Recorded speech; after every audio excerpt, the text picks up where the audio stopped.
शेष उच्चारण किया जा रहा है। अपि चेदसि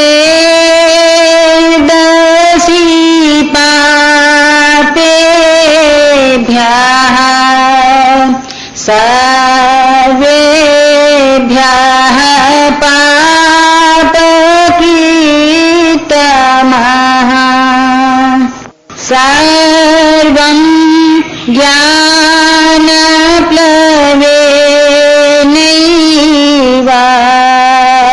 वृजिनं संतरिष्यसि। भगवान इस श्लोक का सार विषय है ज्ञान रूप नौका द्वारा अतिशय पापी का उद्धार।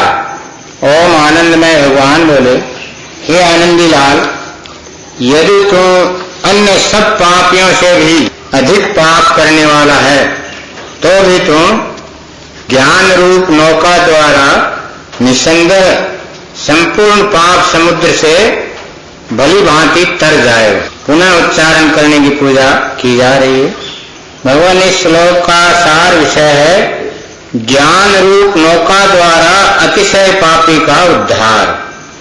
ओम आनंदमय भगवान बोले, हे आनंदी लाल, यदि तू अन्य सब पापियों से भी अधिक पाप करने वाला है तो भी तू ज्ञान रूप नौका द्वारा निसंदेह संपूर्ण पाप समुद्र से भली भांति तर जाएगा।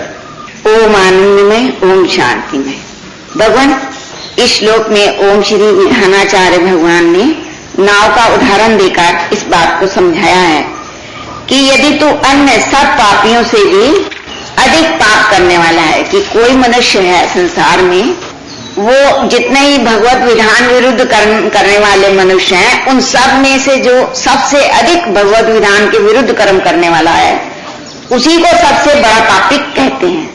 भगवत विधान विरुद्ध कर्म करना ही पाप कर्म करना है।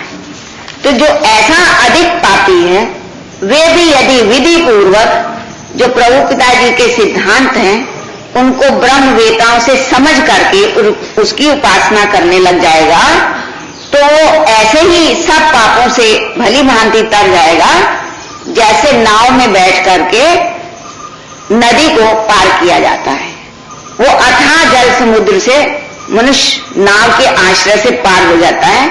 इसी प्रकार संसार में अज्ञानवश जो अज्ञानी मनुष्यों के ज्ञान को धारण करके प्रभु जी के विधान के विरुद्ध कर्म करते करते अपना जीवन बिता देता है, वे भी यदि ब्रह्मवेताओं के पास जाकर प्रभु पिताजी के जो सिद्धांत हैं, उनके जो विधान को हैं, उनको समझ लेगा, उसकी उपासना करने लग जाएगा, तो पहले के किए हुए जितने भी उसके पाप हैं सब माफ हो जाएंगे और भविष्य में वे जो है उन सब से भली भांति तर जाएगा और भविष्य में उसका जीवन प्रभु पिताजी के विधान के अनुकूल हो जाएगा।